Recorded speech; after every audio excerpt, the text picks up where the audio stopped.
El examen se va a tomar de capítulos 5 y 6. La otra semana es la segunda clase del capítulo 6 y la última clase del curso, de teoría. También es el último seminario. El próximo seminario es el último seminario. Martes. Y el jueves es el examen. El jueves es el examen. Y el quinto capítulo. Y la otra semana, el martes, estaré dando los sustitutorios. Es de cada 15 días. ¿No? De cada 15 días. Los que requieran y tengan cumplidos los requisitos para dar el examen sustitutorio. Bien. El capítulo 6 trata sobre metabolismo. En realidad va a ser un repaso de lo que hemos estudiado y visto en la clase.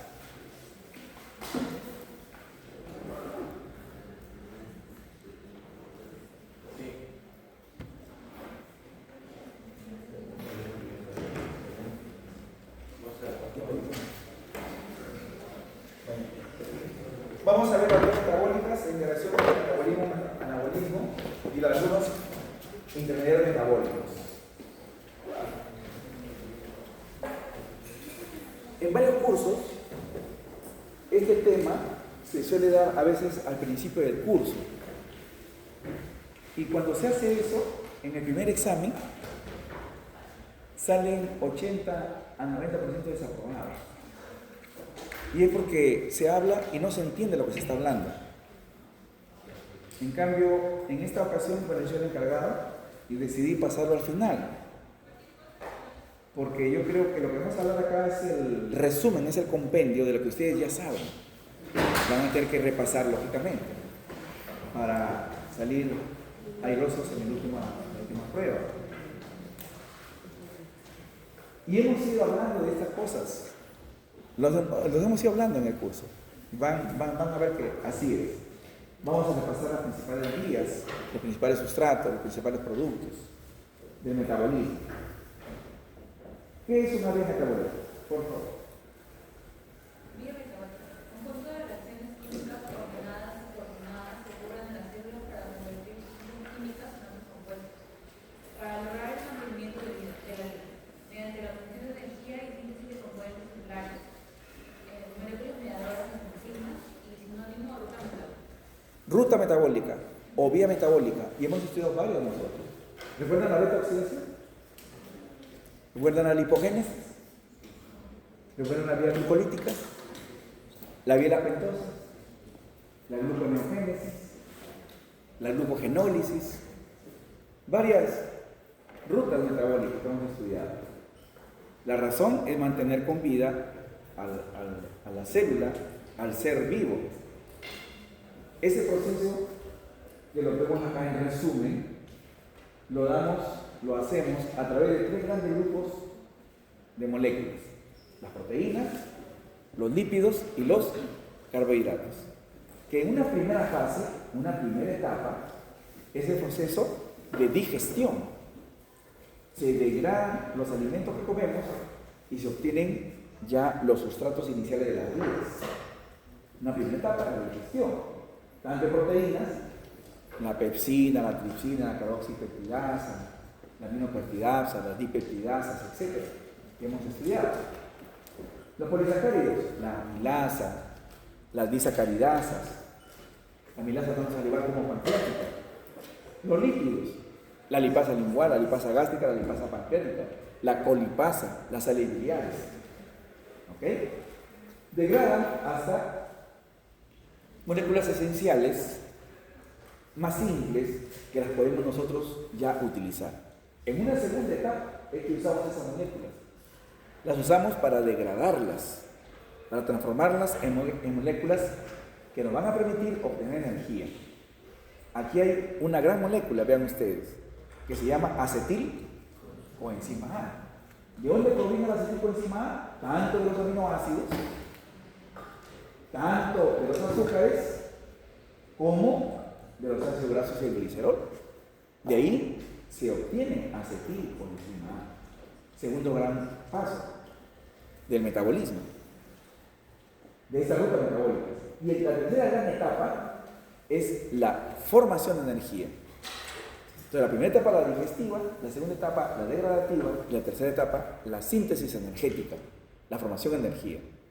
Y ahí vemos en el centro de esta formación de energía algo que ya lo hemos aprendido, ¿no es cierto? El ciclo de Krebs, el ciclo del ácido cítrico. ¿Qué se obtiene a partir de este que es el metabolismo? Se obtiene el amoníaco, NH4, pero que nosotros no lo botamos como amoníaco. ¿Cómo lo botamos? Como urea, ¿no es cierto? De 15 a 45 gramos cada día en la orina lo botamos. Eliminamos más cuando comemos más carne y menos cuando se reduce el consumo de proteínas. Está en función de la cantidad de alimentos que comamos. No se elimina como urea, perdón, como amoníaco, sino como urea. Por eso que nosotros somos animales ureotélicos, no somos amoniotélicos, pese a que botamos amoníaco. Y tampoco somos uricotélicos, pese a que eliminamos también ácido úrico. Pero el ácido úrico, ¿cuánto se elimina? 250 a 700 miligramos en 24 horas. Lo han cuantificado la semana pasada en la sala de práctica, ¿no es cierto? De 250 a 750 miligramos en 24 horas de ácido úrico, menos de 1 gramo. ¿Cuánto de urea?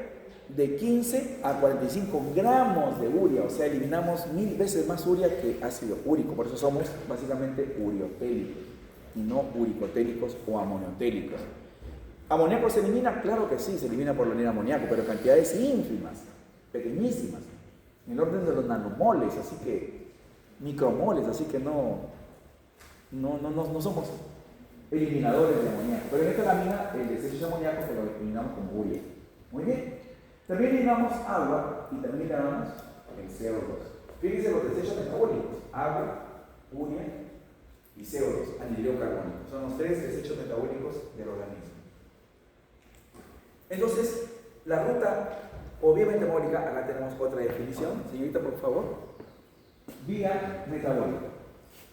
Es la secuencia de reacciones enzimáticas que transforman un sustrato inicial en productos finales específicos, facilitando procesos como la obtención de energía, la síntesis de moléculas complejas o la degradación de compuestos. Más o menos parecida a la primera definición. La definición decía que eran conjuntos de reacciones químicas ordenadas secuencialmente y que las realizaban alguien. Esa mediadora, ¿cómo se llama? Enzimas. Una definición genérica. Pero una definición más bioquímica es ya la secuencia de reacciones enzimáticas. ¿Y por qué usamos enzimas? ¿Por qué usamos enzimas? ¿Por qué los seres vivos usan enzimas? Usamos enzimas. Porque bajan la energía de activación. Porque bajan la energía de activación. Las reacciones enzimáticas requieren energía, pero a veces requiere una gran cantidad de energía. ¿Recuerdan que usaron sacarosa? Echaron ácido clorhídrico en un tubo y lo hirvieron, ¿se acuerdan? En un tubo y lo hirvieron, y después de hervir la sacarosa hicieron la prueba de Benedict, antes negativa y después positiva. ¿Recuerdan? La cantidad de energía que se usó para romper el enlace de la sacarosa, para formar fructosa y glucosa. Eso no han visto en práctica, ¿no recuerdan? Y dio el reactivo de Benedict. ¿Qué color es el reactivo de Benedict? Azul celeste. ¿Y su reacción positiva?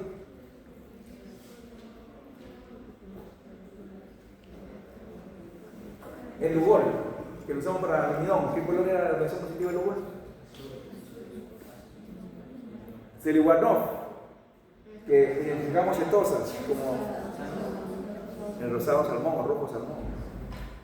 Tienen que acordarse, porque en otros cursos van a volver a usar y después van a decir: bioquímica no nos enseñó. No recuerdan que es diferente. Los profesores de nutrición después nos reclaman: no, si le hemos enseñado. Ellos dicen que no. Sí, así dicen los profesores. Ellos dicen que nos dicen que no nos enseñaron en bioquímica. No se acuerdan de ello. Entonces hemos visto varias reacciones y los colores los van a seguir usando en otras. Y aquí tenemos entonces otra definición donde hay enzimas. La razón de una enzima baja la energía de activación. La sacarosa, con la sacarasa en el intestino, ¡pic! Rapidito. No requieren 15 minutos de fuego caliente, ahí 100 grados centígrados, no, a 27 grados centígrados y menos tiempo. Por eso se usan enzimas. Entonces, en estas rutas, casi todas las reacciones son enzimáticas, prácticamente todas, para controlarlas.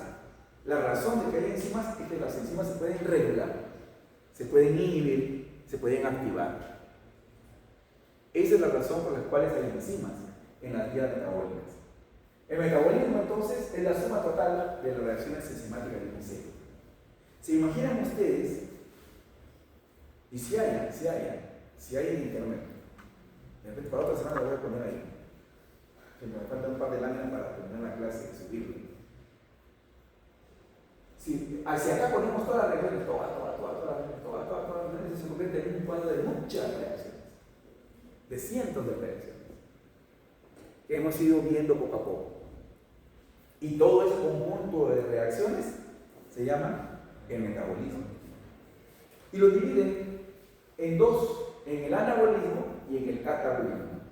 ¿Qué cosa es el anabolismo? Por favor, anabolismo. No trajo lentes, señorita, préstale sus lentes. No le hace.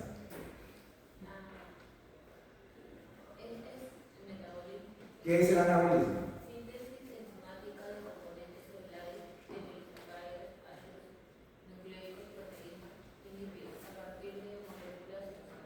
O sea que el anabolismo forma moléculas complejas.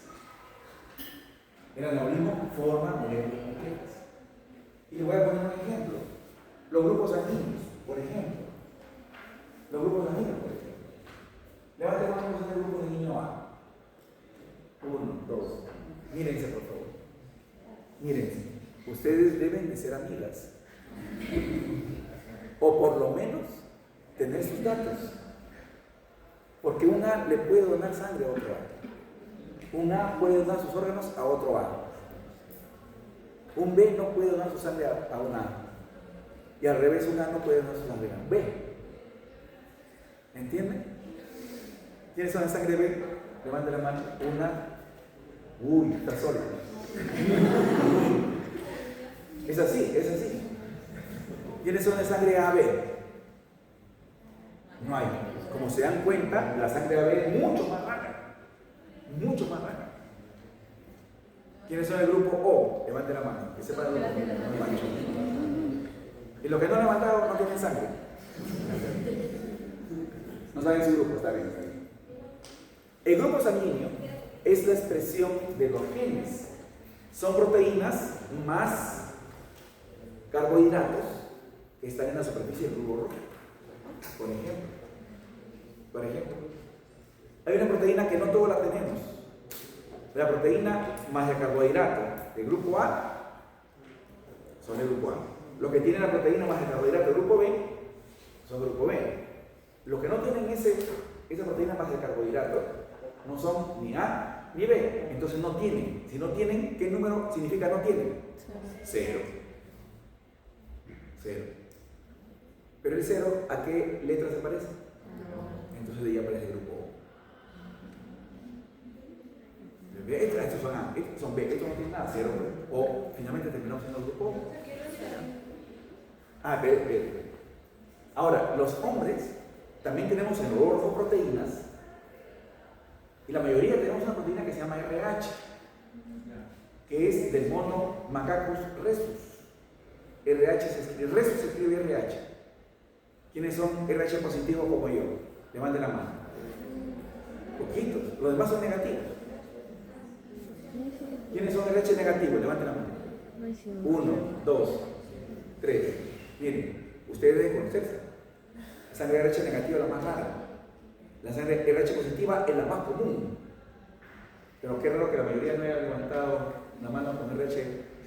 Lo que he dicho que tenemos la proteína del mono Macacus rhesus. Y hay seres humanos que no tienen esa proteína. O sea que ellos no derivan del mono. No es así. No es así. Es una característica que tenemos, esa proteína. Yo, por ejemplo, soy O positivo, o RH positivo. Es una proteína genéticamente que tenemos en nuestro gen. ¿Ok? Eso se tiene que sintetizar. Si es proteína, ¿de dónde se va a sintetizar? De aminoácidos. Y toda esa ruta de síntesis, ¿cómo se llama? ¿Anabolismo o catabolismo? Anabolismo. ¿Cómo se llama la molécula que se almacena en el hígado? Se forma a partir de... No, más específico. Glucosa 1. Glucosa 1. Si a partir de glucosa 1 se forma glucógeno, ¿cómo se llama así esa ruta? ¿Anabolismo o catabolismo? Anabolismo. ¿Se entendió? Anabolismo. Entonces las rutas anabólicas forman moléculas complejas. Catabolismo, se va a contar. Niña, por favor, vamos a titular. Catabolismo.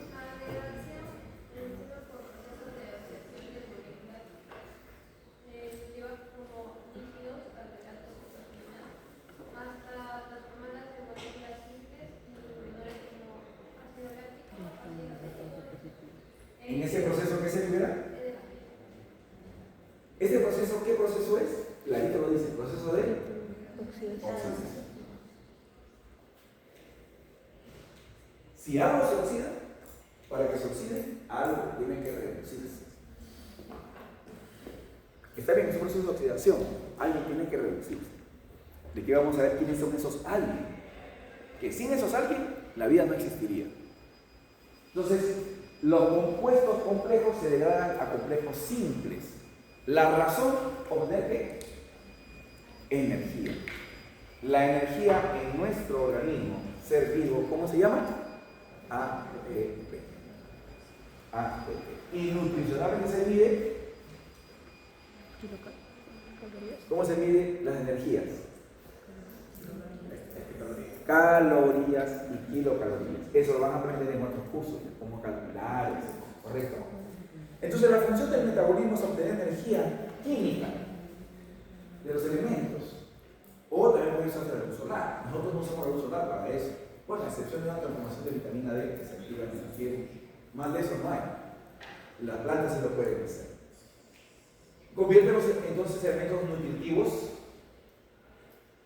precursores de otros componentes, ya sea para formar o para degradar biomoléculas. Ese es el metabolismo.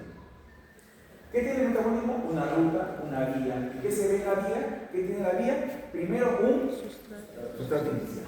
Ya sabemos que es sustrato. Y al final, ¿qué tiene? Un producto. Y como todas son reacciones enzimáticas, digamos que hay 5 enzimas en una vía. Les pregunto, ¿cuántos productos hay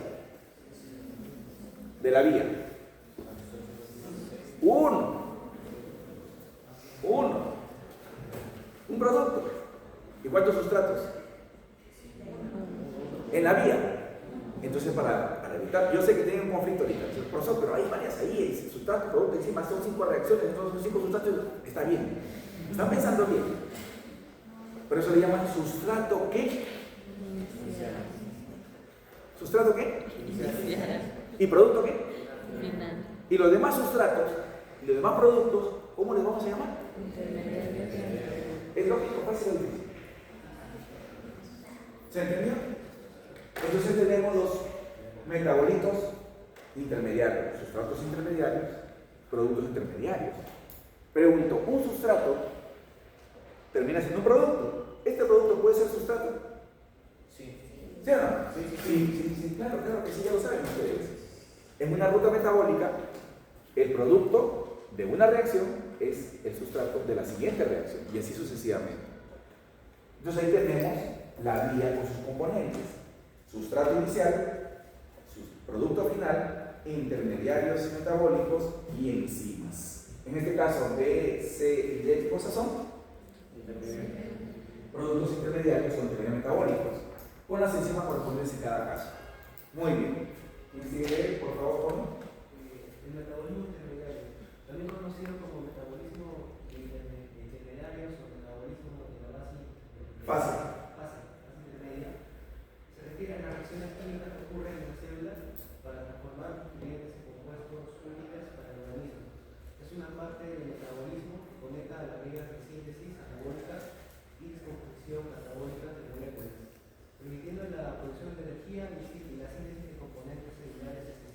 Gracias. ¿Quién produce energía? ¿La vía catabólica o anabólica?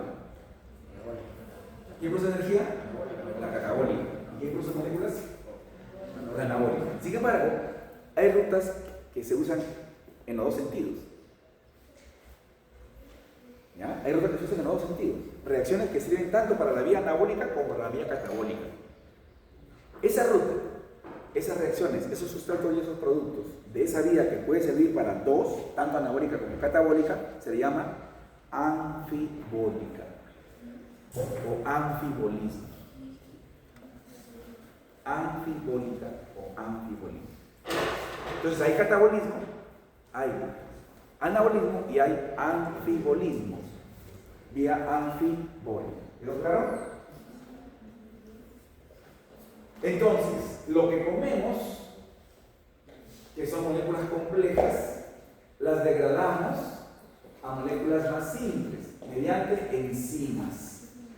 Este proceso primero, en la lámina que vimos al inicio, que tenía 3 fases, fase 1, fase 2, fase 3. La primera fase corresponde a la fase de la digestión. La segunda fase a la degradación. La tercera fase a la producción de energía. ¿No es cierto? Dentro del metabolismo. Entonces, en esta primera fase, la fase de digestión, se tienen moléculas pequeñas, pero el objetivo de estas moléculas pequeñas es generar ¿qué cosa? Energía, generar calorías. ¿Cómo se llama eso? Catabolismo. Entonces, recordemos, la vía glucolítica parte de glucosa y termina en piruvato. Pregunto, ¿cuál es el sustrato inicial de la vía glucolítica? Respuesta. ¿Y el producto final de la vía glucolítica? Respuesta. Fácil. ¿Se gastaba ATP o no? ¿Cuántos? ¿Y se producía ATP también? ¿Cuántos? ¿Y cuál era la ganancia? ¿La recuerdan? Muy bien. Entonces, pregunto, ¿se está degradando o no se está degradando? Sí. ¿Está dando energía o no está dando energía? Sí. Entonces, ¿qué ruta es esa? Catabólica. Pero si recuerdan ustedes la vía glucolítica de fosfenolpiruvato, podía subir la vía hacia, perdón, disculpe, me está llamando su directora de escuela. Disculpe. Hola, sí, sí.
Muy bien, entonces ya estábamos diciendo que esa ruta es catabólica, pero la vía glucolítica desde fosfenolpiruvato puede ir hacia arriba.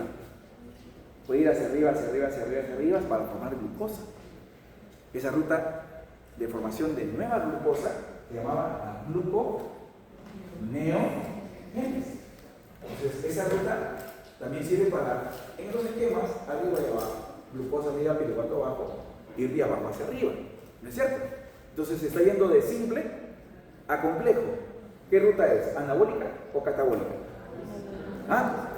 Anabólica. ¿Es la misma ruta? Sí, salvo 3 puntos ahí claves, que son las enzimas claves de esa vía. Entonces es una ruta catabólica, anabólica. ¿Cómo se llama cuando están los dos? Anfibólica. ¿Se entendió? Muy bien. Los procesos anabólicos nos forman la molécula como la de los grupos sanguíneos, nos forman la molécula como formar insulina, formar las hormonas en general. ¿No es cierto? La anabolismo es formar colesterol, por ejemplo, que es componente estructural de la membrana.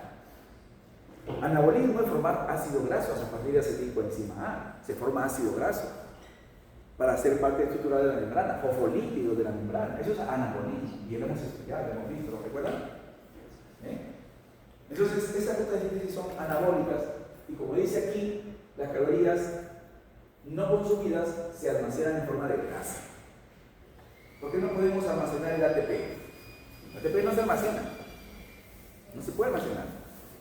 Sin embargo, el ATP, su fosfato, el último fosfato, adenosina trifosfato, el último fosfato, que es el energético, el más energético, se puede guardar entre comillas cuando ese fosfato se lo pasa, se lo da a otra molécula que se llama la creatina. Pues el ATP da su fosfato a la creatina y la creatina se convierte en creatina fosfato o fosfato de creatina o fosfocreatina y ahí está el fosfato almacenado. El ATP, al dejar un fosfato, ¿en qué se convierte? En ADP, ¿correcto? Cuando se requiere energía urgente, la célula no va a esperar que le llegue la glucosa de la sangre para agarrar la vía glucolítica, para oxidar el piruvato, para meter el acetilcoenzima al ciclo de Krebs, para llevar los transportadores electrónicos NAT y FAT a la cadena transportadora de electrones y poder producir ATP. Todo eso demora. Entonces tiene que tener energía ya, rapidito.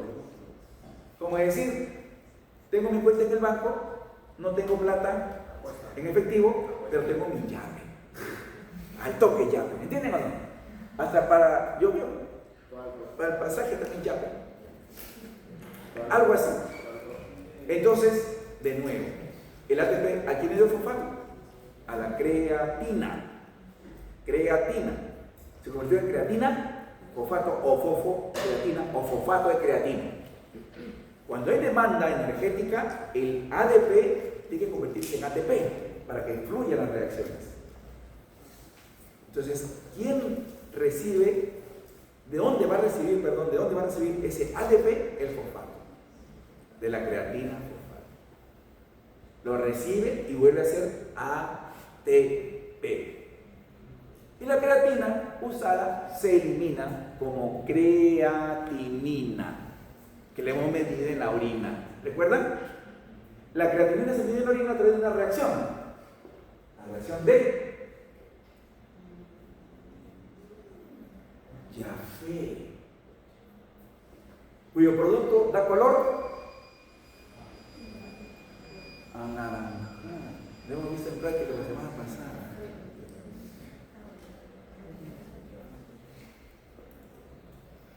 Ya recordaron, ¿no? Ya, entonces la creatina es el derecho de la creatina. Y la creatina tiene ese rol: recibir el fosfato del ATP y dárselo, devolvérselo cuando se requiera. ATP inmediato, sin hacer glucólisis y todo lo demás. Lógicamente se ha hecho, lógicamente. ¿Entienden?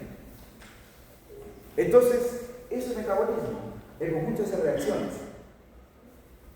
Pero el ATP se puede guardar temporalmente como creatina fosfato. Ya está. La glucosa se puede guardar temporalmente como glucógeno. Ya está. El exceso de la acetilcoenzima A, el exceso, ¿puede guardarse? No. El acetil no se guarda. Para que se guarde el acetil, forma algo que sí se puede almacenar: ácido graso. ¿Recuerdan? ¿Y el ácido graso cómo se guarda? Uniéndose al glicerol, formando triglicéridos, que es el aceite, que es la grasa. Eso sí se almacena. Entonces ahora vamos a ver la molécula que hemos estudiado desde otro punto de vista, de otra perspectiva. La grasa en realidad es energía que tenemos almacenada. Es energía. Es necesaria. Y las células adiposas, el tejido adiposo es un órgano endocrino, ya ustedes lo saben ahora. No es un órgano de almacenamiento de grasa, que está de más, y que tengo que hacer liposucción para que se saque. No. Juega un rol importante. en el organismo. Lógicamente que el exceso, como todo exceso, trae problemas. Lógico. ¿Ok? Entonces, el exceso de acetilcoenzima se guarda pues como grasa. ¿Y de dónde proviene el acetilcoenzima? Ya hemos visto.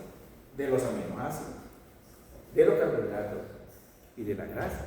Entonces, todo se puede almacenar como triglicéridos, como grasa.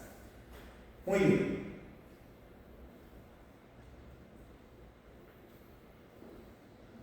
Una pila, una batería, tiene almacenado corriente, ¿no es cierto? Tiene corriente interna y almacenada. Es algo que no entendemos de repente, pero ahí está almacenada.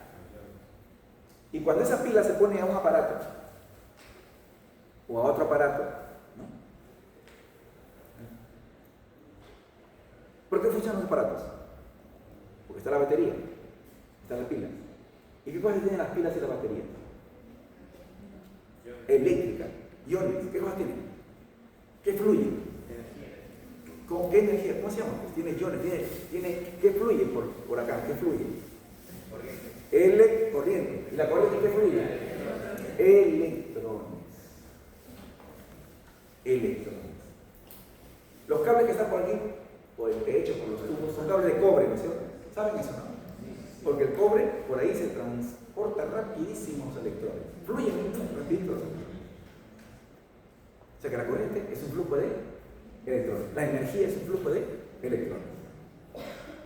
Eso mismo tenemos nosotros.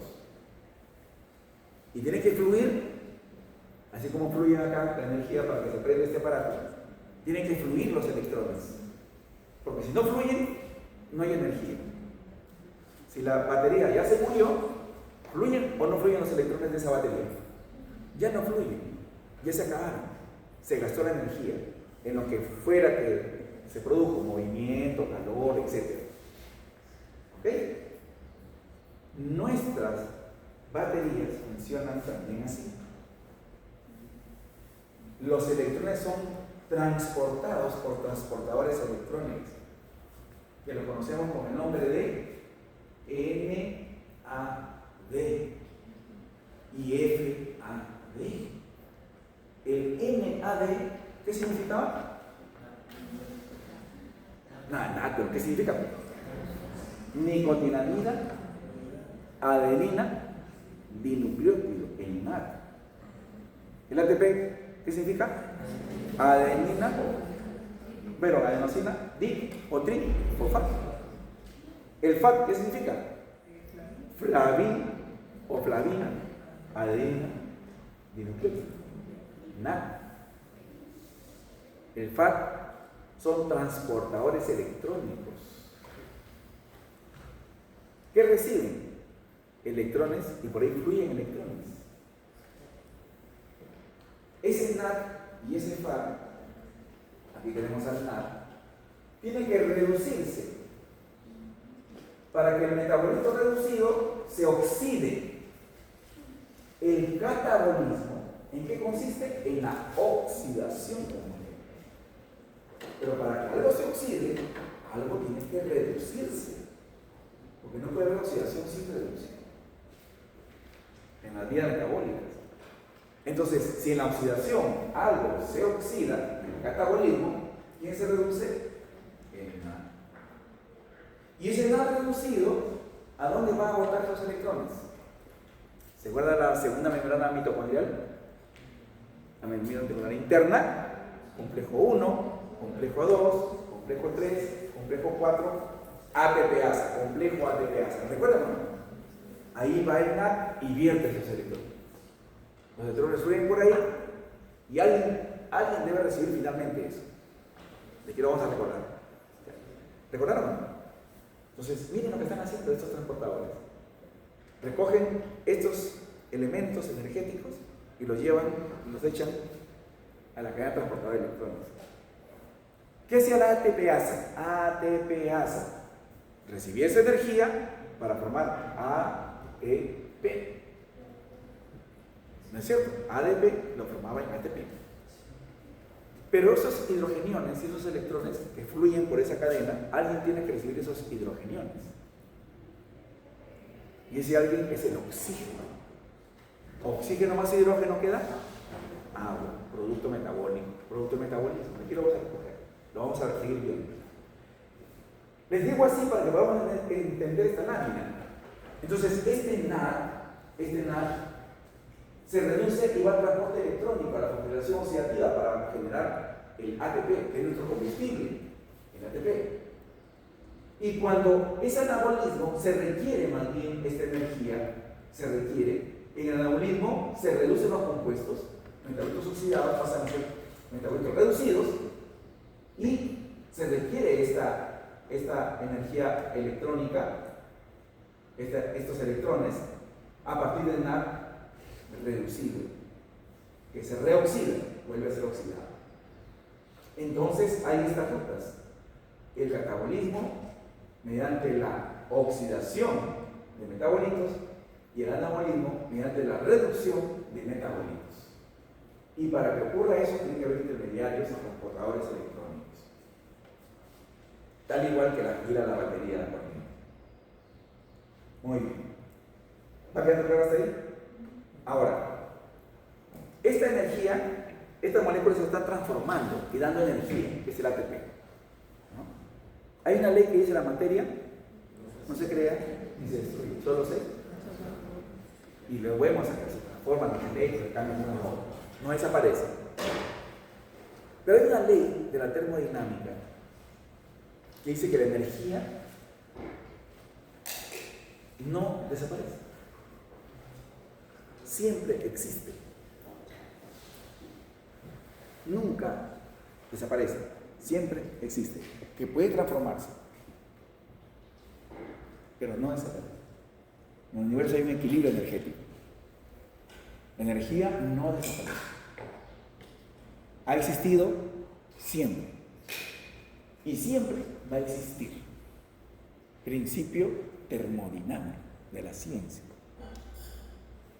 Y qué curioso que esa definición también la tengamos los creyentes.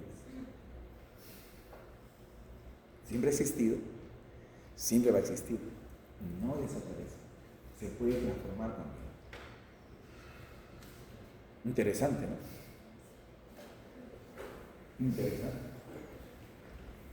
A esa definición de energía de la ciencia, en la religión, esa definición se llama Dios. En vez de energía, Dios. Fabuloso.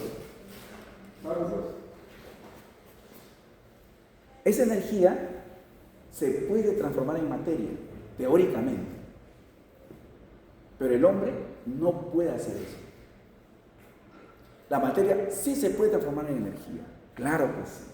Agarran un fósforo, lo encienden y ven ante sus ojos que el fósforo, que es materia, se transforma en carbón y da luz y calor, que es energía.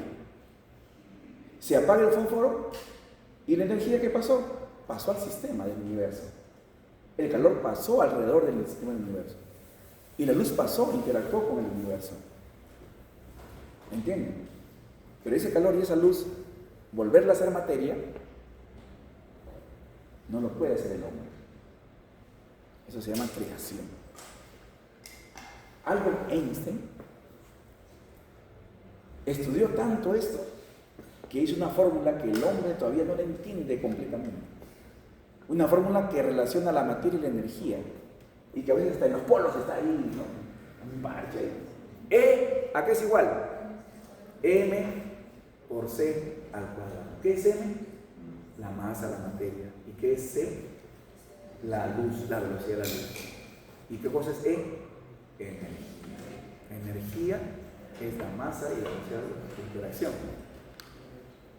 El día que el hombre sepa bien usar esa fórmula, de describirla, entenderla, y sería capaz de agarrar esto que es materia, transformarla en energía, hacer que la energía viaje hacia otro lado y volverlo a materializar acá. ¿Entienden lo que estoy diciendo? La locura. ¿Han visto Viaje a las Estrellas? La nueva generación. ¿Han visto? A ver, Star Wars. La guerra de Troya. ¿No han visto? Que ahí están. Lo transforman en energía y lo mandan de una nave a otra nave. Entonces aparece por acá, se materializa. ¿Entienden o no? Eso se podría hacer usando esa ecuación. Pero como no se entiende todavía, no se puede hacer, está como ciencia ficción. Yo recuerdo el año de 1967 más o menos. 66, 66. Yo recuerdo que íbamos en la cuadra a donde una señora que era la primera que tuvo un televisor grandazo, con tubos así que se prendían de rojo, que enchufaban y demoraban un cuarto de hora, se prendían, se encendían, se ponían rojos y recién la pantalla se blanco y negro. Y pagamos 20 centavos, de aquella época 20 centavos, el antiguo sol, porque el sol que ahora es totalmente nuevo. Y nos sentábamos a ver la televisión para niños. Y había un video que yo veía, que se llamaba Scott McCloud's Space Angel. Traducido al español, el ángel del espacio, el capitán McCloud. ¿Qué pasaba en ese dibujito animado? 1967. Yo ya había nacido, era niño, soy bien viejo. Aunque no parezca. Ese avioncito salía de la Tierra, iba al espacio y volvía a la Tierra. Al año siguiente, ya nosotros teníamos un televisor. En la madrugada mi padre nos despertó, a mí y a mis hermanos, para ver cómo el hombre bajaba a la luna. 1960. Y Neil Armstrong bajó y dijo: este es un pequeño paso de un hombre, pero es un gran paso para la humanidad. Yo lo vi. En vivo, en directo, no tanto en vivo, en directo, porque lo que ocurría allá, mientras viajaba la señal y llegó a la Tierra y la distribuían en el planeta Tierra, tomó un tiempo. Yo estaba viendo lo que ya había pasado, pero yo creía que estaba viendo el presente. En realidad estaba viendo el pasado. ¿Me entienden, bueno? Por diferencia de algunos segundos, tal vez, pero ya era el pasado. Yo lo vi. Y después vi el Challenger. No sé si han visto ustedes el Challenger, que salió, después se explotó. Y un avión que ya salía y entraba. O sea, lo que yo había visto en el dibujo animado. En ese dibujo animado habían computadoras, con lucecitas que se prendían y apagaban. Yo tuve mi primera computadora en 1995, 96 más o menos. Mi primera computadora. Una DX2. Así se llamaba la máquina. Y cuando me la vendieron me dijeron que la capacidad de análisis de esa máquina era la capacidad que tuvo la computadora cuando llegó el hombre a la luna. Yo sentía que mi máquina era lo máximo, ¿no? Después vino la DX3, la DX4, la X4 doble no sé qué, y después llegó a la 20, 21, 22, 23, 24, 25, y después llegó la I, y 1, y 2, y 3, y 4, y 5, y ya estamos en 9. Todo eso lo he visto. Fabuloso. Pero todo eso es en base a energía. Todo eso es en base a energía. En nosotros la energía está aquí. Cientos de miles de años y no cambia, está igualito. Es siempre la transmisión electrónica de estos que son moléculas orgánicas que llevan y transportan energía, electrones, ya sea oxidándolos o reduciéndolos. Fabuloso. ¿Dónde se lleva a cabo todo esto? En la mitocondria. ¿Qué dice acá? Metabolismo intermediario. ¿Qué más dice?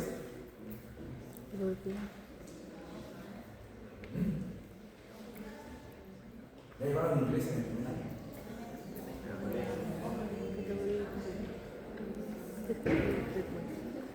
Me enfoque su traductor de Google.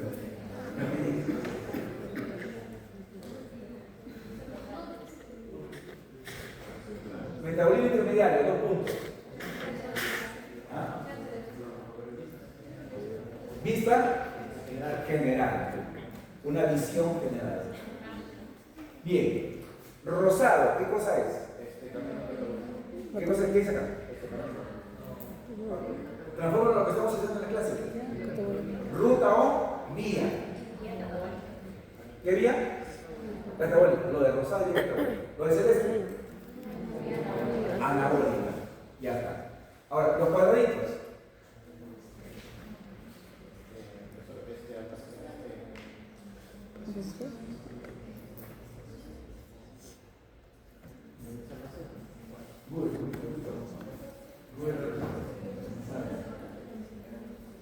¿Qué son los cuadraditos?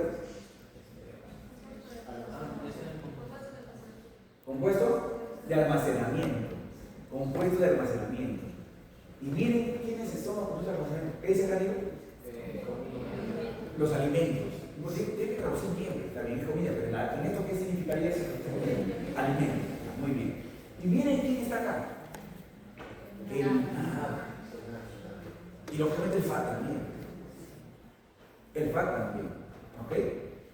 Estos almacenan la energía y estos almacenan también energía. Transportan energía. Como la teletransportación que les he contado. En ese cartón que yo vi en 1900, ¿qué le dije? 67. En las computadoras había una pantalla y el capitán McCloud hablaba con otra persona que estaba en la Tierra, porque él estaba en su avión, en el espacio, y en la pantalla aparecía la figura de la otra persona. Ahora ya se puede hacer eso. Increíble. Muy bien. ¿Qué dice acá? ¿Qué dice acá? ¿Qué dice acá? ¿Qué dice acá? Gracias, de acá. Isoprenol. Y listo. Compuesto que hemos estudiado. Las proteínas, miren la ruta catabólica. ¿En qué se convierte? Los polisacáridos, ¿en qué se convierten? Los ácidos nucleicos. Pentosos. Porque se están rompiendo, se están degradando.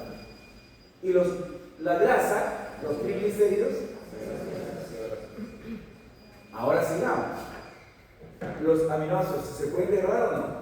Sí. ¿Hasta qué? ¿La glucosa se puede degradar también o no? ¿Hasta qué? A ver, ¿los ácidos grasos se pueden degradar también o no? ¿Hasta qué? Acetil-CoA. Hasta acetil-CoA. Pero falta la mitad, por eso la mitad. Oye, el número 1. ¿Qué es el número 1? La ciclo de las pentosas. ¿Ah? Vía de las pentosas. ¿La vía de la? Pentosas. ¿Se puede ver todo? La vía de la pentosa fosfato. Y ahí se produce el NAD y el FAT. Número 2. ¿Cómo se llama? Gluconeogénesis. Neogénesis. ¿Y eso de dónde viene el número 2? Acá está. Viene de acá abajo. Para formar glucosa. ¿Y por qué no viene de piruvato? Porque este piruvato viene de los carbohidratos. Y la gluconeogénesis es de los no carbohidratos. ¿Te acuerdas, Juan? Sí. Es que recordar, es volver a estudiar. Si no han aprendido, va a ser fácil. Entonces, la ruta número 3, ¿qué es la ruta número 3? De glucosa a piruvato, clarito está, de glucosa a piruvato. ¿Cómo se llama la ruta número 3? Eso lo hemos estudiado. ¿Y el número 4? ¿Y qué consiste la oxidación? No, cuidado. Grasas es muy grande. Grasas es triglicéridos. Beta oxidación. Sea más específico. La degradación de ácidos grasos. La beta oxidación. La degradación de triglicéridos es lipólisis. Cuidado. ¿Dónde ocurre la beta oxidación? En el mitocondrio de los patos. En las mitocondrias. Muy bien. Y los ácidos grasos que se queman en la beta oxidación, ¿qué producen? Acetil. ¿Y qué más? Nada. ¿Y se acuerdan que el ácido palmítico que era 16? Entraba a 7, ¿se acuerdan? Sí. A 7 betas. Y tenían 8 acetil. ¿Se acuerdan? recordar. Pero ahora lo vamos viendo del aspecto macro. Macro, metabolismo. ¿Se va entendiendo ahí? Sí. ¿Qué cosa es el 5? Biosíntesis. La biosíntesis de ácidos grasos, no de triglicéridos. Porque la síntesis de triglicéridos es síntesis de triglicéridos, es diferente. Para los ácidos grasos, para que se sinteticen, se forma malonil-CoA. El malonil, 2 más. ¿Se acuerdan? ¿No? De 2 en 2. Con las cervezas. 2 acetil, hasta hacer ¿cuántos átomos? ¿De cuántos carbonos? 16. Ácido palmítico. ¿La recuerdan o no? Sí. ¿Eso es degradación o síntesis? Síntesis. ¿Anabolismo o catabolismo? Ana. O sea, lo que ya sabemos estamos estudiando en estos términos. Así de fácil. O sea, quiero que saquen 20 en este examen. Obvio. Como es la próxima semana el examen, desde ahora tienen que ir estudiando, chicos. Chicas, desde ahora. ¿Está facilito?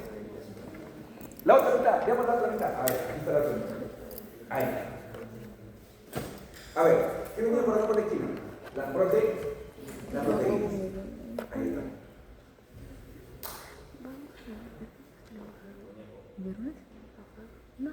Anabólico. Va.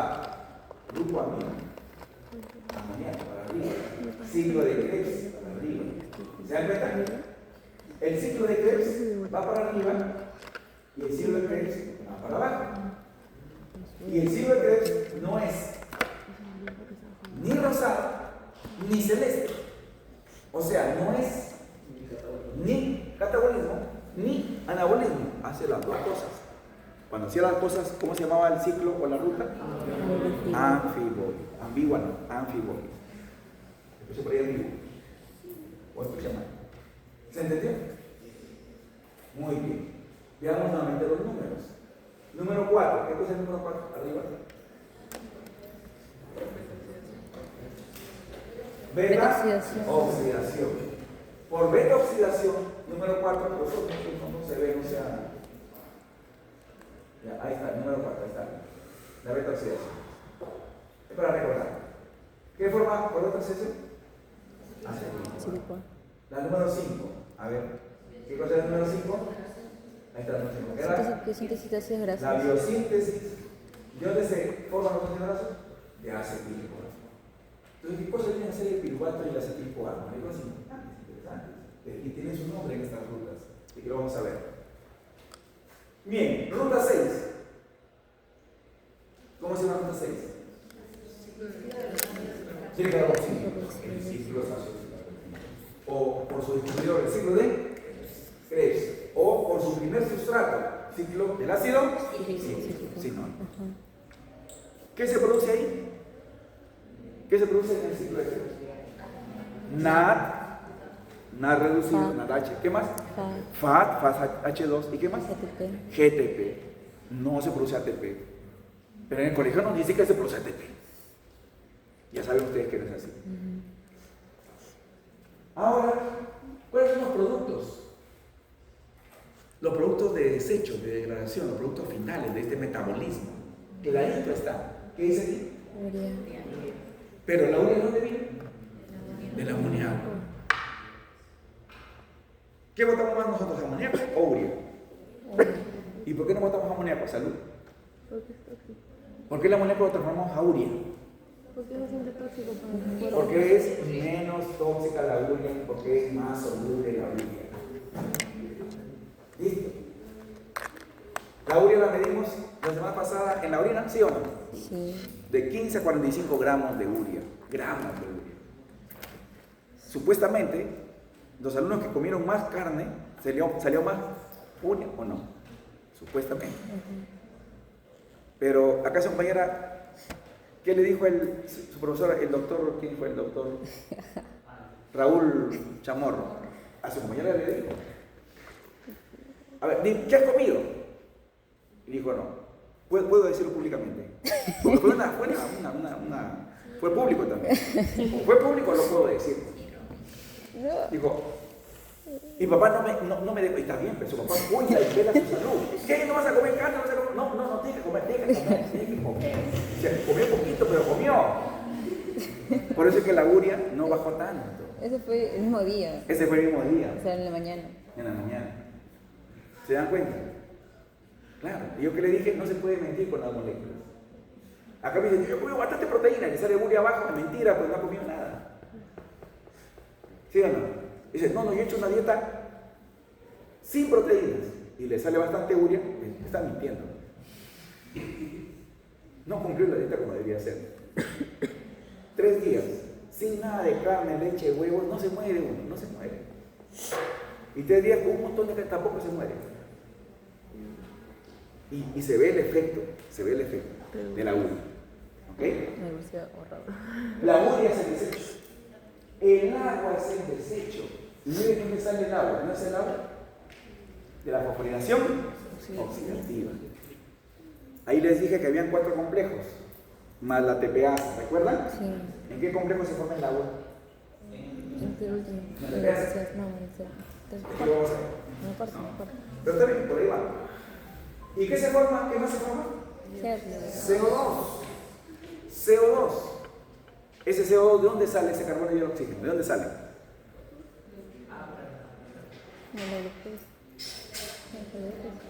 De la glucosa, de la grasa, de los ácidos grasos y de los aminoácidos. De ahí sale ese CO2. Ese CO2, ese oxígeno, no es el oxígeno que entra por los pulmones. Cuando tomamos el oxígeno del aire en los pulmones, en los alvéolos, se produce la hematosis, pasa a los glóbulos rojos, la capta, la hemoglobina lo lleva, la hemoglobina no tiene tanta afinidad porque si no, no lo deja, no lo puede soltar. Tiene baja afinidad, pero se satura por la diferencia de presiones del oxígeno de un lado para otro. Si hay diferencia de presiones, hay gradiente. Si hay gradiente, pasa a la sangre. ¿No es cierto? Lo llena la hemoglobina, se llena la hemoglobina, lo transporta porque el corazón bombea la sangre, lo deja en los tejidos, ese oxígeno entra al citoplasma, sigue entrando a la mitocondria y ahí se desaparece el oxígeno y se transforma en agua. Para que ese oxígeno se transforme en agua, debe unirse a alguien más. ¿Cómo se llama ese alguien más? Oxígeno más puntos suspensivos igual agua. ¿Qué va ahí? Hidrógeno. ¿Y ese hidrógeno quién lo da? El NAD y el FAT que lo han recibido de los alimentos y lo echan ahí. ¿Ya recordaron? Esa agua se llama agua metabólica. Esa es esa agua que está ahí.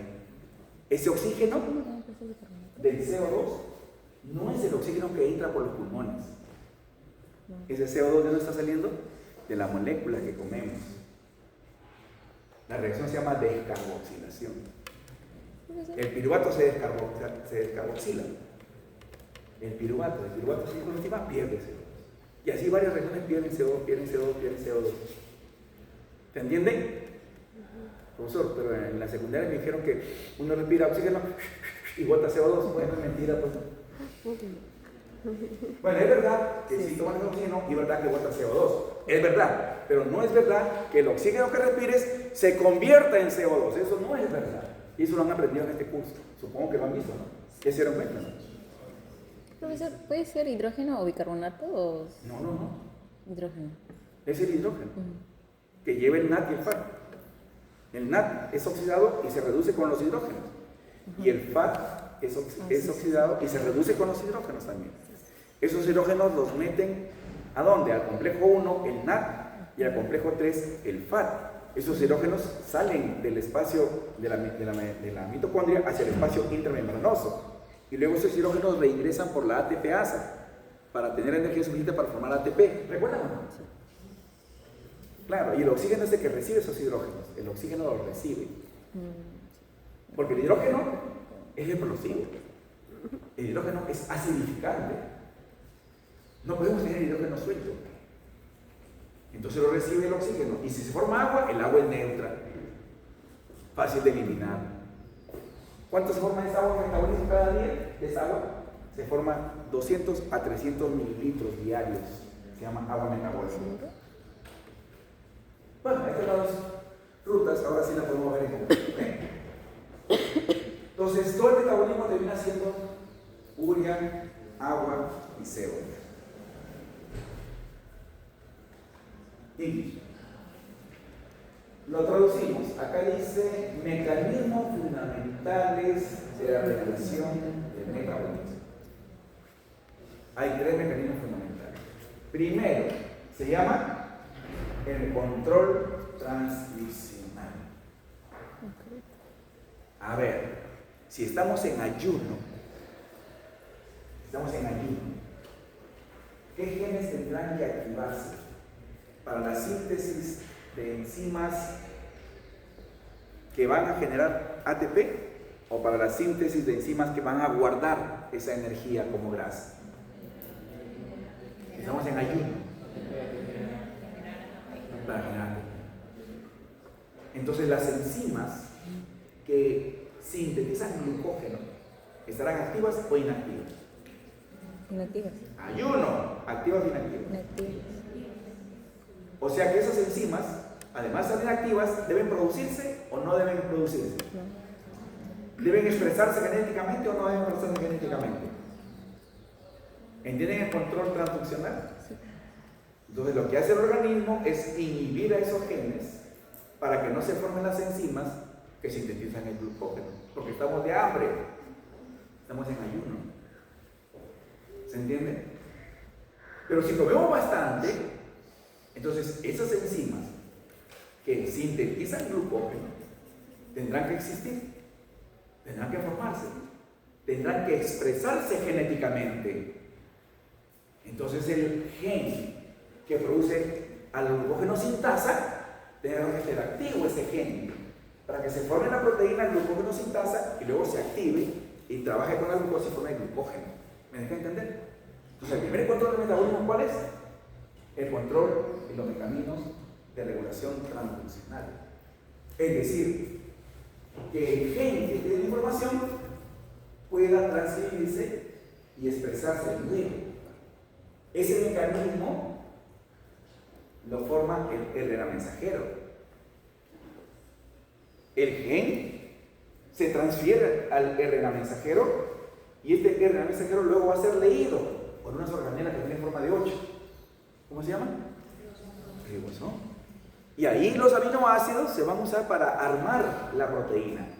Y esa proteína se va a plegar en alfa hélice o en hoja beta y va a tomar su estructura tridimensional.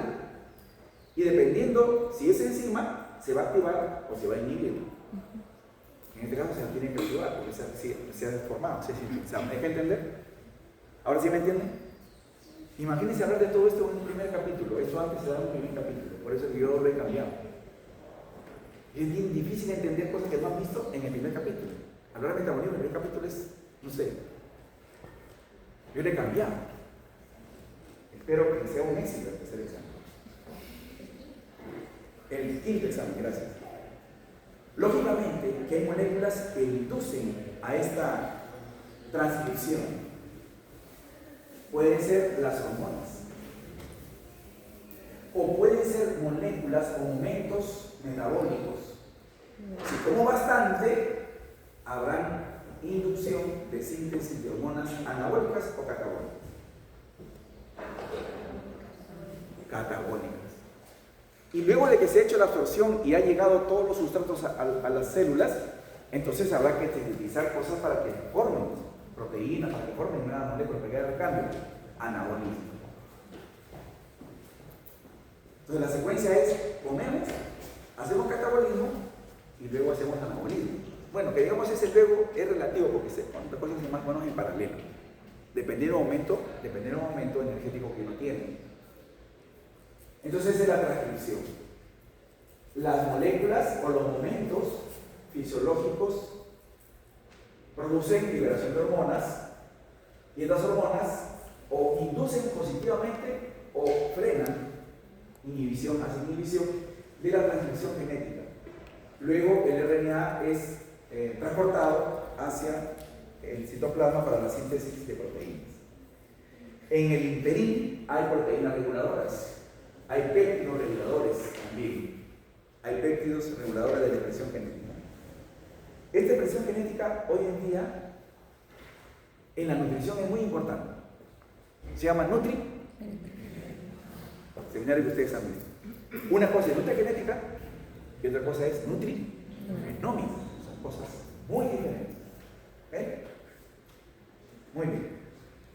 Una vez que se hizo la síntesis de ese mensajero, viene entonces la síntesis proteica, en este caso de las enzimas, que suelen estar inactivas después de que los ribosomas la formaran.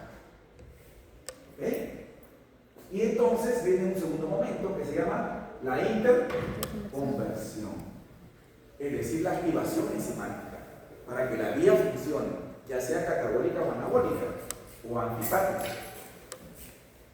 Ese estímulo generalmente está dado por hormonas, usualmente está dado por hormonas y por segundos mensajeros que inducen a que la enzima inactiva pase a ser una enzima activa y se exprese la actividad de la enzima.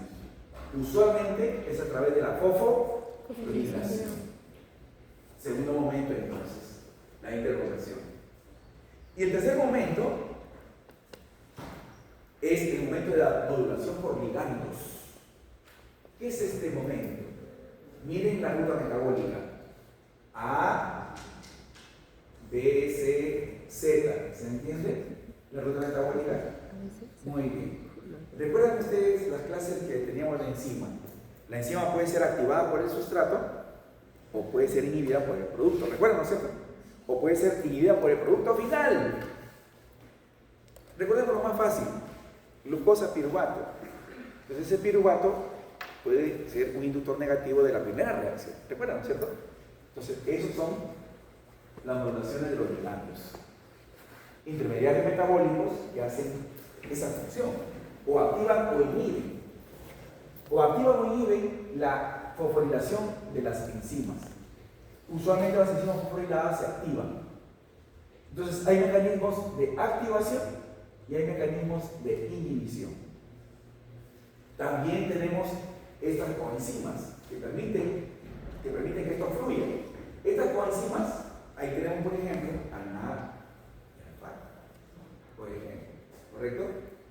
Pueden haber competencia de sustratos, otra forma de cómo se hace la regulación, o la compartimentalización, es decir, reacciones que se llevan a cabo solo en un sector de la célula. Por ejemplo, hay reacciones que se llevan a cabo solo en la mitocondria, hay reacciones que se llevan a cabo solo en el proteosoma, hay reacciones que se llevan a cabo solo en el retículo endoplasmático, y hay reacciones que son citoplasmáticas. Y hemos ido dando en el curso diferentes ejemplos de esas reacciones. Las transaminasas, por ejemplo, unas actúan en el citoplasma, otras actúan en el mitocondrial. ¿Recuerdan, no es cierto? Sí. Ahí tienen un ejemplo. La beta-oxidación, que hemos recordado hace un momento, solo es intramitocondrial, no es afuera. Y aquí repasamos ya las principales vías. ¿Qué dice que repasamos? ¿Cómo se llama el sustrato inicial? El producto final. Y los demás se llaman intermediarios. ¿Listo? Entonces, pero aquí recordemos que hay tres enzimas claves. La exoquinasa, la fosfofructoquinasa y la piruvatoquinasa. Tres enzimas clave que si están activas, si sus genes están produciendo estas enzimas, entonces está activa la vía glicolítica, hay catabolismo. ¿Ok? Pero como hemos dicho en la lámina anterior, ¿alguien induce a hacer eso? Claro, hay una hormona que induce a que se transcriban los genes de esas enzimas. Exoquinasa, fosfofructoquinasa y piruvatoquinasa, para que la vía glicolítica esté activa. Después de comer, ¿qué hormona producimos? Esa es la que hace esto. Ese es el tema de la siguiente clase. Recordar o ver las hormonas y ver a ver en qué día activan y inhiben. Es un repasar de todo el curso. Es un compendio de todo el curso que vamos a hacer. Muy bien. La ganancia de 2 piruvatos y 2 transportadores electrónicos NAD. Lógicamente va a proporcionar la futura energía y también produce ATP. ¿Esta vía requiere o no requiere oxígeno? No sé. ¿Esta vía requiere o no requiere oxígeno? No sé. ¿Las pentosas? Esa vía. Ah, no sé. ¿Requiere o no requiere oxígeno? La misma vía. Sí. Ahí. Esa, ¿ya la vieron? La misma vía. ¿Requiere o no requiere oxígeno? No requiere es. Entonces, ¿es una vía aeróbica o anaeróbica? Dígame una célula que solo hace esa vía para tener su energía. Y esa célula, entonces, es anaeróbica. Los glóbulos rojos. Si es anaeróbica, no consume oxígeno. Y no lo debe consumir porque lo transporta. Claro, pues dice Matías. ¿Sí o no? La diferencia de presiones de oxígeno entre el alveolo, el aire alveolar y la sangre hace que el oxígeno entre. Gradiente se llama eso. ¿Recuerdan la palabra? Sí. Por gradiente. El oxígeno difunde, ahí se difusión. Ingresa al hemato. La hemo, el corazón bombea, la sangre viaja, llega al tejido y ahí hay menos presión de oxígeno. Como hay menos presión de oxígeno, el oxígeno ¿para dónde va a ir? Del tejido al glóbulo rojo, del glóbulo rojo al tejido. Glóbulo rojo. Lógico. Ese oxígeno entra al citoplasma, sigue entrando a la mitocondria y ahí se usa. Ese oxígeno, ¿en qué se va a transformar? Va a recibir los hidrógenos. ¿En qué va a transformar? En agua. Esa agua especial, como el producto metabólico, ¿cómo se llama? ¿Se entendió para qué sirve el oxígeno? Esa agua de la mitocondria sale, del citoplasma sale, de la sangre circula y llega ¿a dónde? Los riñones. Y esa agua se elimina ¿cómo? Orina. Orina. ¿Se entendió? Y una vez más el CO2 sale de la descarboxilación de las moléculas, de los alimentos. El glóbulo rojo entonces no consume oxígeno. No puede. El músculo también hace esta ruta. También hace esta ruta. También, pero profesor, el músculo sí consume oxígeno, claro, aquí lo vamos a ver. La vía lactosa fosfato, ¿la recuerdan? ¿Cuál es su importancia? Aquí está la importancia clarita, importancia. ¿Cuánto qué? Estrés oxidativo. Claro, también genera el NAT fosfato reducido para la síntesis de ácidos grasos y otras moléculas. Claro. Pero como energéticamente estamos viendo esto, sirve para el estrés oxidativo. ¿Cuál es el paso inicial de la glucosa 6-fosfato? ¿Cuál es el paso inicial? ¿Respuesta? El sustrato inicial, ¿respuesta? No es la glucosa. Es la 6-fosfato, la glucosa 6-fosfato, ese es el sustrato. ¿Okay? Entra a la vía lactosa y ¿qué sale? Ribulosa. No sale ribosa. Cuidado. Sale ribulosa. Pero también no se formaba la ribosa para el ADN, claro. Pero primero se forma ribulosa y ahí termina la vía. Y de ribulosa se transforma a ribosa y de ribulosa se transforma a cirulosa. ¿Y qué hacíamos con la ribulosa, perdón, con la ribosa y la cirulosa? ¿Recuerdan? 5 más 5, 10. Se separaban en 3 más 7, 10. Se volvían a juntar y separar en 4 más 6, 10. Ese 4 era la nitrosa y ese 6 era la fructosa. ¿Recuerdan? Sí. ¿Recuerdan o no? Interesante. Hermoso. Profesor, no me acuerdo, entonces no aprendiste bien. La hija de Eric Kandel, premio Nobel de Medicina, su hijita le preguntó, papá, ¿cómo aprendemos? ¿Cómo el cerebro aprende? Y no pudo responderle. Entonces se metió a estudiar psicología, pensando que ahí podía encontrar la respuesta.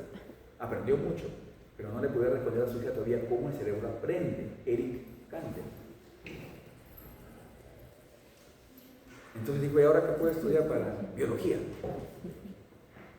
Comprendió algo mejor, pero aún no tenía la respuesta. Terminó estudiando bioquímica.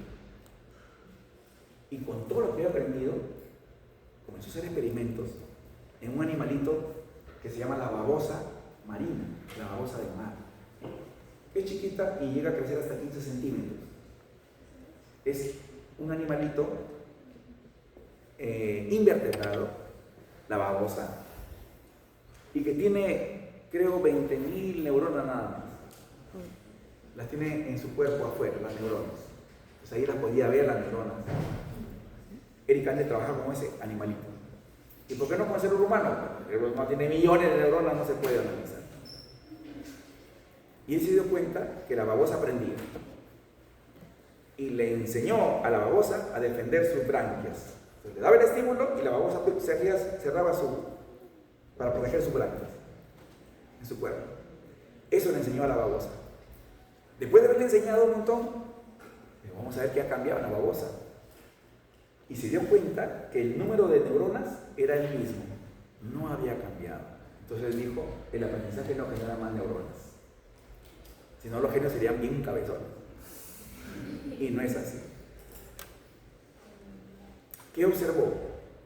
Que las conexiones interneuronales habían aumentado. Y analizó que la conexión interneuronal, que se llaman dendritas, habían aumentado las dendritas. O sea, la conectividad de neuronas habían sido mayor. Y los botones sinápticos de las dendritas, ¿me van siguiendo? Eran más grandes. Y tenían más mitocondrias. Y tenían un mayor metabolismo. Ese es el aprendizaje, dijo Eric Kahneman. Y le pudo responder a su hija. Premio Nobel de Medicina. 20 años duró su experiencia. Su pregunta. La pregunta de la niña, ¿cómo aprende el cerebro? Eso ahora se llama neuroplasticidad. Y lo que están haciendo su cerebro en este momento es neuroplasticidad. Pero ya la NASA ha dicho que el cerebro aprende a la 30ª vez. Uno hace 30 veces y el cerebro la aprende. 30 veces. 2 por 2, 4. 2 por 2, 4. 2 por 2, 4. Entonces tengo que estudiar 35 veces este tema. Le voy a comentar una anécdota que he tenido el jueves pasado. ¿Cuánto pesa la urea? 60 gramos, profesor. Muy bien. ¿Cuántos nitrógenos tiene la urea? 2. Muy bien. Para poder encontrar el nitrógeno ureico es una regla de 3. La urea, el peso, y el nitrógeno, el peso, ¿no es cierto? Sí. Regla de 3 para encontrar el nitrógeno ureico. ¿Cuántos nitrógenos tiene? 2. ¿Y cuánto pesa el nitrógeno en la urea? 28. 14 por 2. 28. Y comenzaron a sacar su celular para sumar. Vamos a multiplicar 14 por 2. Tengo testigos, ¿ah? Tengo testigos. Le dije, multiplique tu cabeza. Le dije, esa está joven, multiplique tu cabeza. No puede ser. Y es porque no practicamos. Mientras más tecnología asistida haya, ahí está la IA, más, no sé qué término decir, vamos a hacer. Vamos a llegar a hacer. Que para todos estamos consultando, queriendo. No, el cerebro es fabuloso. Dicen los expertos que trabajamos solamente con el 20%, 10% de nuestro cerebro. Y si trabajamos con todo nuestro cerebro, podríamos comunicarnos telepáticamente.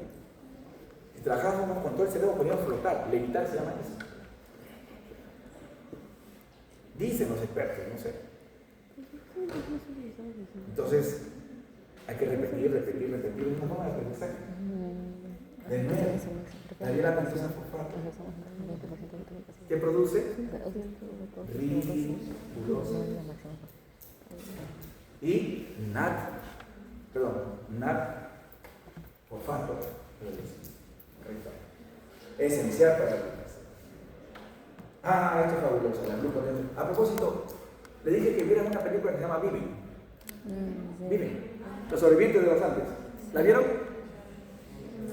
La del avión que se cayó y se comieron los cadáveres. Sí, ¿Sí la vieron? Sí la vieron, de la nieve, claro. Pero hay una película 2, una segunda versión. No, yo decía la primera. La diferencia, y hoy día en la mañana me lo han dicho, yo no he visto la segunda versión, pero dice que la segunda versión es más trágica, o sea, claro, más explosión, más lo que le gusta a la gente, ¿no? Eres sufrimiento ahí. Ellos hicieron un grupo de neogénesis, ¿recuerdan? Claro. La carne, la que comían la carne humana, que era su única fuente de alimento. Por esta ruta, por la glucosa. ¿Quién no hace el hígado, el músculo? Sí. Pero es la gluconeogénesis también. Sustrato la glucosa, la glucogenogénesis, pero no se lo produce el mundo como la glucogenogénesis. Es de la glucogenogénesis. Forma glucógeno. Lo hace el hígado, el músculo, el riñón, la vagina, las células neuronales, el útero, en fin, varios tejidos lo hacen. forman glucógeno, aquí está el glucógeno, a partir del glucosa 1-fosfato. O sea, el sustrato es glucosa 1-fosfato. Forman glucógeno. Y también el glucógeno se degrada para volver a ser glucosa 1-fosfato. De aquí para acá, ¿qué cosa es? ¿Anabólico o catabólico? Ana. No, Cata. ¿De aquí para acá qué cosa es? ¿Anabolismo o catabolismo? Ana. Anabolismo, pero simple o complejo. ¿De aquí para acá qué cosa es? ¿Anabolismo o catabolismo? Cata. De la complejo a los 5. ¿Ok? Sí. Pregunto, ¿esto de acá cuándo se da? ¿Cuándo se forma glucógeno? ¿En estado postprandial o en ayunas? Postprandial. Y esto de acá, ¿en el postprandial o ayunas? Ayunas. Pues como les decía, la regulación del metabolismo depende del momento fisiológico en que estemos. Algo más, observen el esquema de la siguiente clase. ¿Quién estimula este proceso? ¿Quién estimula este proceso? Clarito. Insulina. ¿Y quién estimula el proceso contrario? Glucagón. Contrario. No. Metabólicamente es el momento metabólico, le llaman contrario. Bueno, ¿quién? Respuesta. Glucagón. ¿Quién más? La ANP. ¿Y quién más? El ANP, la adenosina monofosfato. Esos Pero la inducen ANP a que el glucógeno se degrade. sintetizada por el glucagón. Ok, muy bien. Si requerimos urgente ATP, ¿el cuerpo dónde lo va a sacar? De la creatina fosfato. ¿Recuerdan?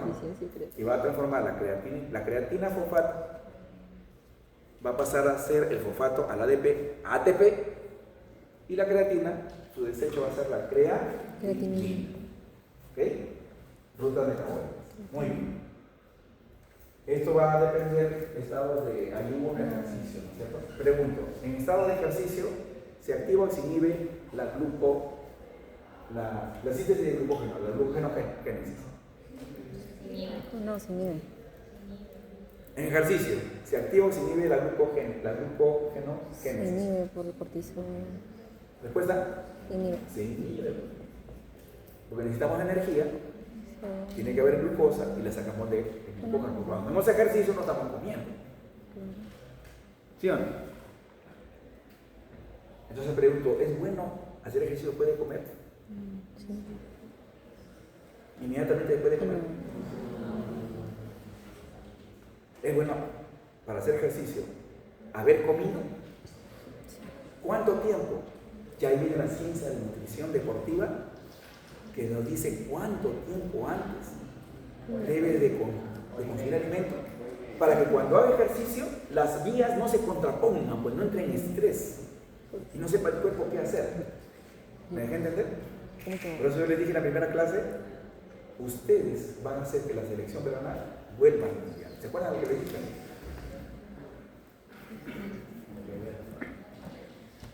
El ciclo de Krebs. El ciclo de Krebs.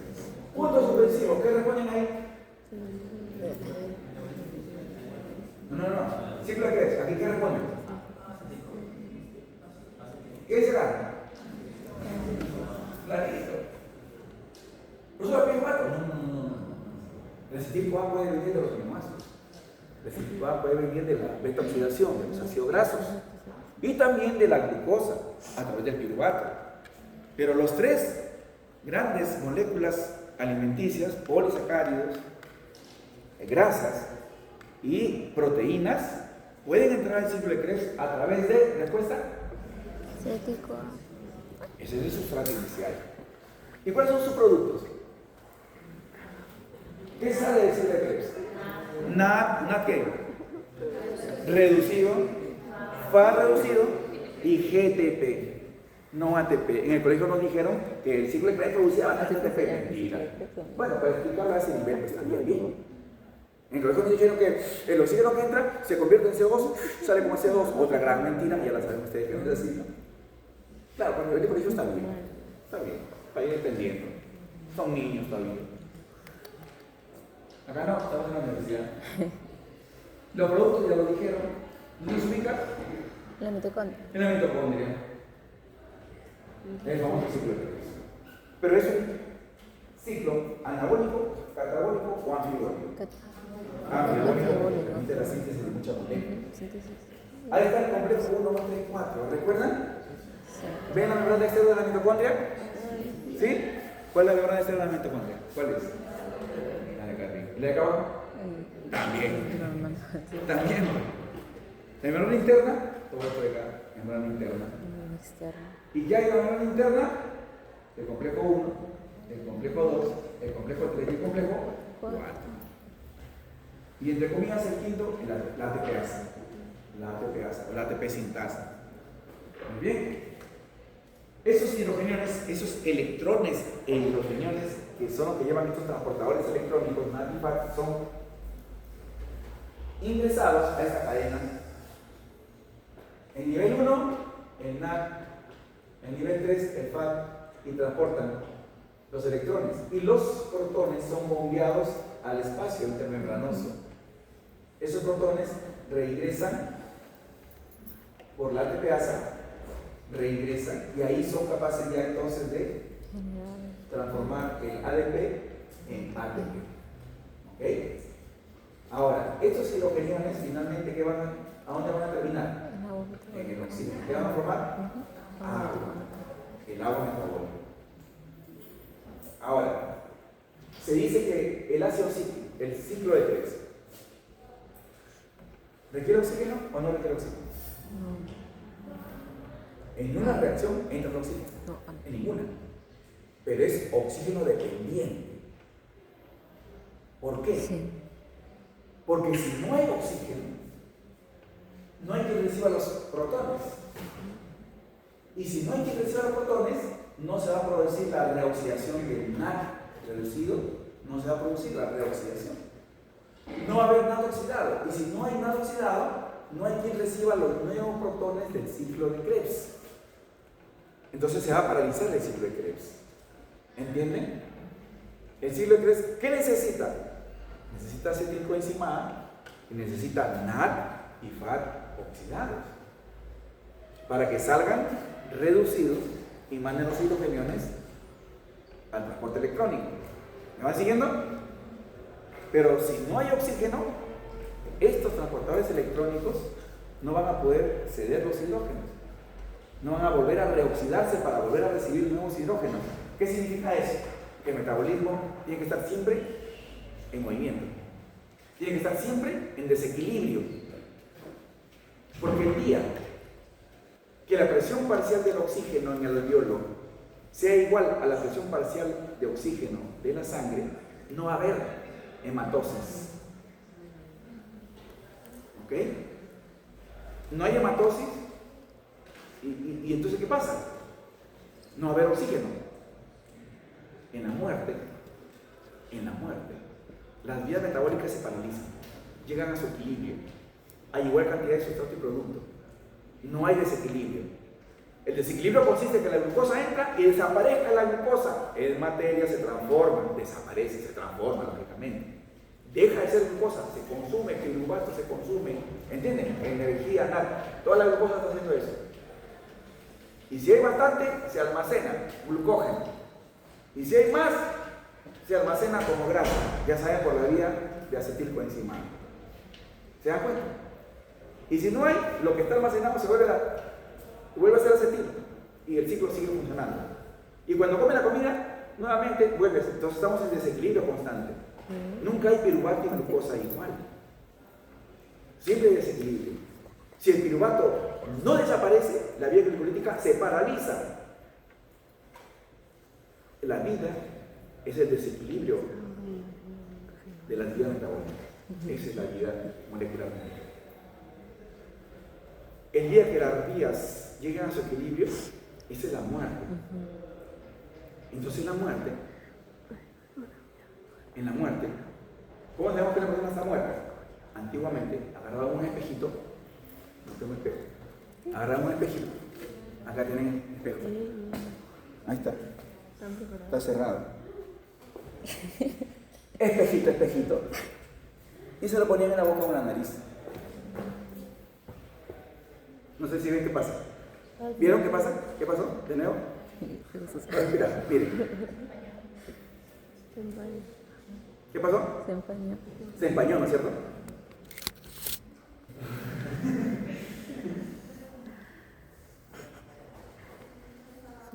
Si no se empaña, Está muerto. 1600, 1700, ¿qué decían? ¿Vivo o muerto? Muerto. Muerto. No había espejo, una plumita. Ponían una plumita así.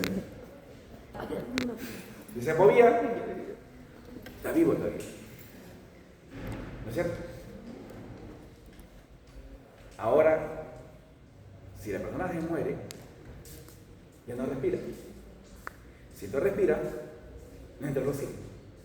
Si entra el oxígeno, no hay quien reciba los hidrógenos. Si no recibe los hidrógenos, el NAD no se reoxida. El ciclo de Krebs se paraliza. Y la vía metabólica se paraliza. Muerte.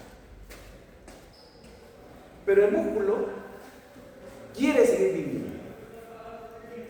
Entonces el músculo activa la vía clínica y forma el piruvato. Pero como ya no hay oxígeno, no lo manda al ciclo de Krebs. El piruvato lo manda a la sangre para que el hígado lo metabolice. Ojo. El piruvato lo manda a la sangre para que el hígado lo metabolice. Y a partir de ese ácido láctico, ese piruvato lo transforma en ácido láctico, lactato, y lo manda ese ácido láctico, lactato a la sangre. El ácido láctico es removido por el hígado. Pero como la sangre ya no se mueve, porque el corazón dejó de latir, ¿no? Entonces pasamos del espejito al estetoscopio. Ya estamos en 1800. Venía el médico y él decía, está muerto. Está muerto. ¿Cierto? Pero hubieron casos en que el corazón late tan lentamente que no es percibido. Y los enterraban vivos, porque estaban vivos, no muertos. Y después de la noche escuchaban ahí ruidos en el cementerio. Algunos casos los lograron abrir y salieron vivos. Catalepsia se llama eso. Entonces eso no sirve para decir que está vivo, está muerto. ¿Cuándo está muerto? Cuando ya las reacciones no fluyen. Ahí decimos que está muerto. Pero ¿cómo determinar que la reacción ya no fluye para decir que una persona está muerta? Es crítico. Entonces, mirando el azúcar de la sangre, ¿no es cierto? Mirando el azúcar de la sangre, podríamos saberlo. Voy a decirles ese cuento de una vez. ¿El nivel de azúcar cuánto es normal? 70 a 99, sí. Si se deja de comer, baja el azúcar. 70, 50, 60, ya estamos medio mal. 40, estamos peor. Menos de 20, el cerebro se muere. Lo demás sigue vivo, pero el cerebro ya está muerto. ¿Cómo sabemos que el cerebro está muerto? Se ponen electrodos, se mira en la pantalla, planas. Las ondas encefálicas están planas, decimos que están muertas. ¿Cierto? Yo estudié un caso cuando llevé el diplomado de ética y bioética en la Family Care International, y pusieron un caso bien interesante de una joven, Mary Ann, norteamericana. Con sus amigos, una chica de 16, 17 años como ustedes, se fue a pescar, tomar, a divertirse. Tomó tanto que el alcohol es un depresor y se durmió. Pero cuando tiene tanto alcohol, el cuerpo lo trata de botar. Y una forma de botar el licor es vomitar. Vomitó, pero como estaba con tanto alcohol, no se despertó y se estaba ahogando con su propio vómito. Sus amigos se dieron cuenta, le llevaron al hospital, pero ya fue tarde, porque estaba descerebrado. Le pusieron todo, respirador, todo. Y su papá decía, no, tiene que seguir. Los médicos 1 año, 2 años, 3 años, 5 años, 10 años, ¿hasta cuándo va a estar así? Juicio, le dice. Caso real. ¿Qué dijeron los jueces de Estados Unidos? Desconéctenlo. Le desconectaron el respirador y por segunda vez esa persona, esa señorita, tomó aire. La primera vez fue cuando nació. Cuando nacimos es la primera vez que ¡ya! Gritamos, ¿no? Fue su segunda vez, fue su segundo nacimiento. Siguió respirando. ¿Estaba muerta? Era la gran pregunta. Pero tenía que hacerse caso al juzgado de los Estados Unidos, porque si no, iba a ser un mal ejemplo, un desejemplo. Y ya dejaron de alimentarla. En ese caso, a esa persona la mataron de hambre. Porque la alimentaban por su sombra, su comida. Hacía todo el metabolismo. La gran pregunta es entonces, ¿cuándo dejamos de vivir? ¿Cuándo decimos que una persona ya está muerta? La respuesta para mí molecularmente es cuando las vías ya no fluyen. Pero demostrar eso es un problema. Porque después de muerto el cerebro, los demás órganos siguen vivos. Por eso una persona que está con muerte cerebral, sus órganos se pueden llenar. El corazón, el riñón, el hígado, el intestino, las heces. Las heces se pueden transferir de una persona a otra por la microbiota. Bueno, son cosas de la ciencia que todavía faltan dilucidar. Entonces, si paraliza todo, los músculos van a ser, pero como ya no hay circulación, el ácido láctico se acumula. Glucosa, piruvato, ácido láctico se acumula en el músculo. ¿Por qué? Porque ya no puede hacer este ciclo pues, que está acá, que es el ciclo de Cori. Eliminar el ácido láctico para que el hígado lo vuelva a metabolizar. Al no poder hacer eso y al aumentar la acidez en el músculo comienza a contraerse, a ponerse rígido, duro. Se llama eso rigor mortis. ¿Qué pasa ahora después de la muerte? Y se sabe a una hora qué pasa, quién se pone rígido a las 2 horas, a las 10, a las 24. Por eso que los patólogos saben más o menos cuántas horas está muerto. Todo eso ya se sabe ahora. La acumulación de ácido láctico. No se llevó a cabo el ciclo de Cori. ¿Ok? ¿Y el ciclo de Cori qué consiste? En usar ese ácido láctico en la placa de los músculos o de los glóbulos rojos y por esta ruta volver a convertirlos en glucosa. Lógicamente hay un gasto ahí de glucosa, no es gratis. Muy bien. La glucogenólisis. ¿En qué consiste la glucogenólisis? Degradar el glucógeno. ¿Qué se forma? Glucosa 1-fosfato. Enzima clave, glucógeno fosforilasa. También hay glucosa, pero lo que más hay es glucosa 1-fosfato. Ese es el final de la ruta.